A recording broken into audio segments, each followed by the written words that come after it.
on the same road, so we were obviously in a bubble, and it was before I lived with my partner, and I mean to get away from a 4-year-old every couple of days just for 24 hours was a touch. And I found myself, whenever I had a job, you know, I was talking online with anyone who had a similar setup, with the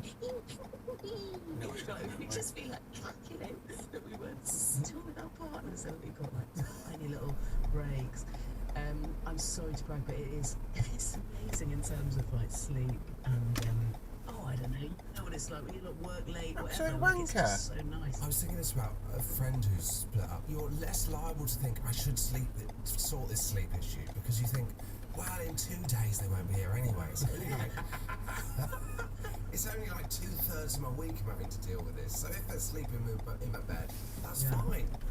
Yes, it's but what has emerged now over the years is that, well, I used to joke when my son was a toddler that he was sexist, but now he's 7, he still is, and so that is a worry. Yeah, and where it's really glaring now, well, there's a lot of mansplaining happening.